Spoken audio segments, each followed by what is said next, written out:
Bug Boys. I'm inviting you guys to please watch Bug Boys out cinema soon. So see you there. Kaya iniimbitahan ko po ang lahat na sumuporta at abangan ng Wild Boys, Carlos Morales, pinagsamahan sa lahat ng hopefully soon at kahit maraming salamat sa sumuporta. Wild Boys, let's go!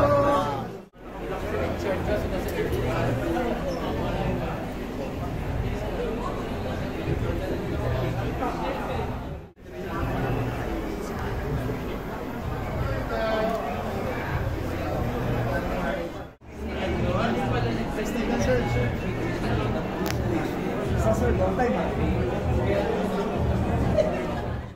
Let's go. Balik na lang, sir. Hoy!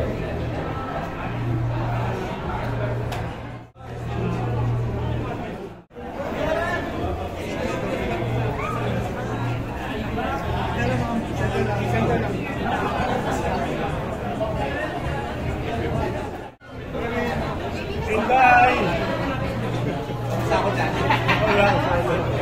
May sa gitna lang, sir. Wala na kami diya. Spider-Man. Oh, it's been a while. After COVID, syempre parang na-hiatus tayo. No? Pero syempre, nasa dugo natin yan. So, gusto talaga rin gumagawa ng mga movies. So, hopefully, supportahan tayo ng mga movie goers. Nasasabi mo, especially itong project para sa iyo, why? Kasi as a dancer, syempre, also as a filmmaker, gusto mo ma-express yung ano mo yung pagiging dancer mo in artistic form. So ito, through movies, papakita natin dito na ito nga yung kakayahan natin umarte at the same time sumayaw. And then yung music collaboration with the beatmaker na part din ako ng ng soundtrack natin.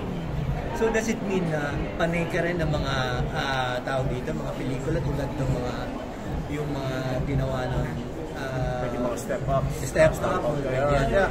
Lahat ng mga movies sa panahon ko na yun. So syempre para magka-idea ka rin how to like collaborate and also put it together. Kumbaga, pero syempre you have your own style. Kumbaga gagaya ka lang ng konti kung ano yung pwede mong incorporate sa movie mo. So sumupot ko musical to movie na to. Yeah. So iba yung treatment namin ito. Parang MTV style siya na hindi siya all throughout na parang lang. Yung the usual na storytelling. So ibang-iba to. So, kasi medyo kami kasi parang mga puro lahat mga lalaki yung nakabalando dyan. Yung talagang binibenta. Ikaw rin naman, na-consider ka rin as parang sa sexy before, di ba? Naging sexy actor ka, kumbaga sabi nila. Magaling ka naman talaga umarte din. On-handle ka ni Direk Chito, di ba? Pero bakit lalaki? Bakit mga lalaki? Kasi para sa akin, di ba yung Magic Mike, nag-hitting Magic Mike eh. So parang do not, reinvent the wheel. So might as well, gubuha ka ng bagay hottest, lalo may mga bago na up and coming, tapos nandiyan yung Abranica Brothers. So, yun nga, parang subukan natin, mag-work. Tapos nandiyan naman yung mga babae natin, like Krista Miller, at si Mariposa, na alam natin yung napakadaling sumayaw. So, siya yung choreographer dito.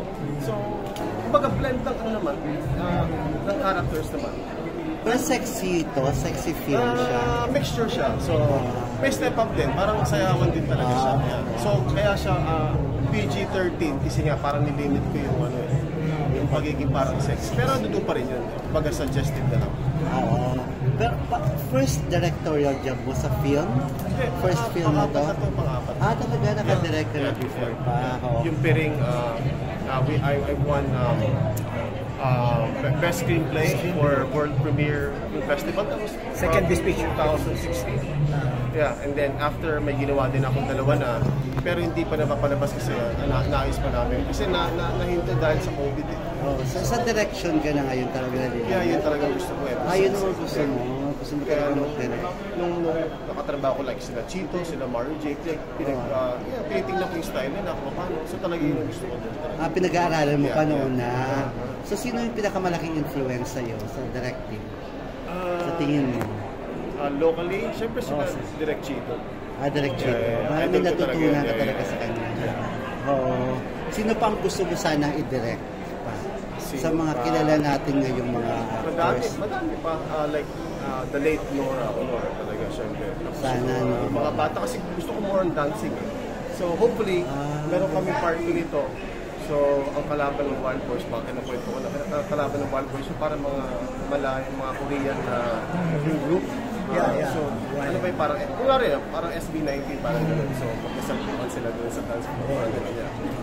Parang group na rin sila talaga, itong Wild Boys na yun. So, actually, Binuo na ba silang grupo talaga? After nitong movie, so magiging as Wild Boys yung group na sila, parang Magic Mike. So, parang gano'n.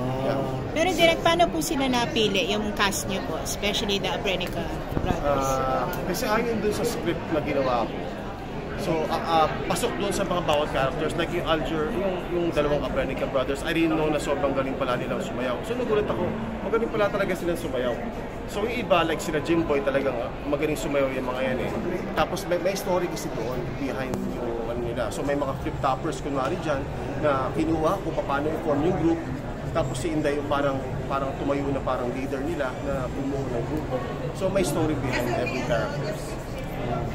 Nagpa-audition ka talaga? Meron, nagpa-audition din ako. Tsaka handpick talaga. Like si Nico Loco kasi, even though he doesn't really like dance that well, pero pasok sa kanya yung story, mamaya kung mapanood mamaya. So maganda yung ano niya, yung role niya, yung character niya. Okay.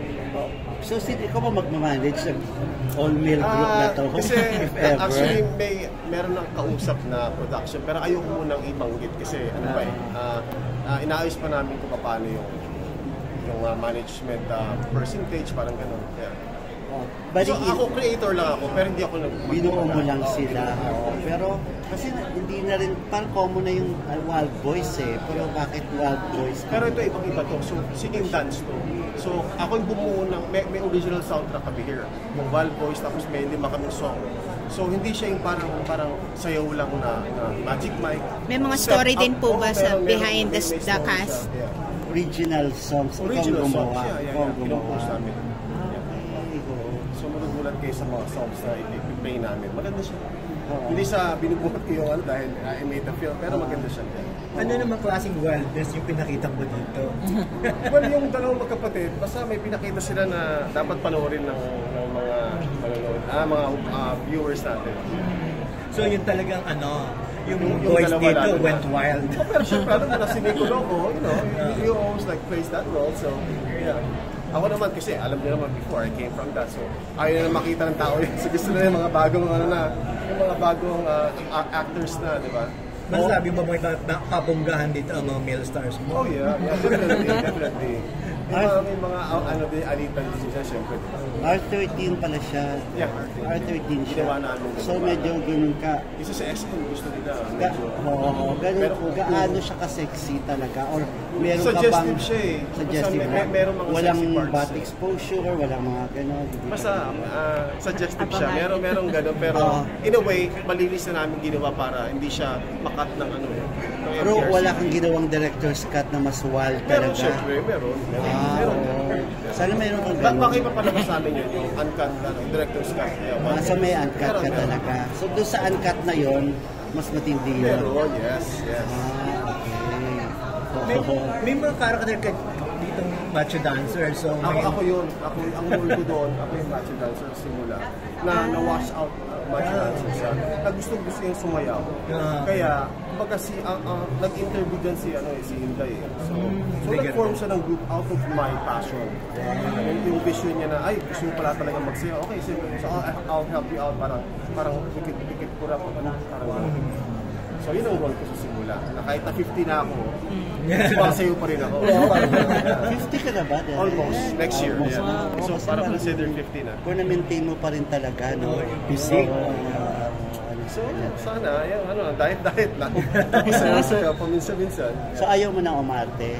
Ayaw mo na? Mas gusto mo mahirap kasi pag gano'n eh. Pag yung nasa likod ka ng camera, tapos sana hindi mo makita eh. Pag sa series, sure, pwede naman. So, tumatanggap ka ng series? Pasok doon sa schedule. Kasi sa stage kasi nurse ako eh. USRN ako na ako. So, mahirap yung, kaya time management mahirap eh. So, bali base ka pa rin sa US? Yeah, sa Francisco. Okay. Pero aside po sa pag-nurse, wala ka na ibang work doon? Wala na. Mahirap eh. Pero madami kasi akong madami ako mga agency na pinapasukan, kaya masyado siyang hectic eh. Tapos at the same time, yung tumutulong ako sa editing. So, mabuti ngayon online na. So, it's easier to oversee things. So, through sa editing, makikita ko na kung what's going on. So may production ka doon? Pero na. Aside from directing, actor ka rin dito. So, paano mo na-balance Konti yan? lang, mahirap eh. Kaya parang nilimit ko lang exposure ko na lang para... Cameo role Parang ka cameo lang. Hindi naman cameo, pero sa start, ako yung nagkwento lang. So after nun, puro yung mga animal. So ito, finally direct bakit siya panunuorin? Kasi baka mamaya mga bading lang magkaka-interest dito, di ba? Yun nga, Sa title pa lang. kaya- So paano siya panuorin ng lahat? So, Bakit siya kaya nga panunuorin? PG-13 tayo kasi para sa lahat to. So, lalo na sa mga batang may sumayaw, so dapat panoorin nila. Kasi, tsaka yung mga music na namin na pinunt up here, talagang pang bata rin. Ang tawag ba? Gen Z. Gen Z. Yeah. Yan. So, mahilig sila sa mga parang Korean pop. So, parang may konting mixture nun. So, lahat to. So, panoorin nyo lang para makita nyo yung pagkakaiba. Thank you, Direk.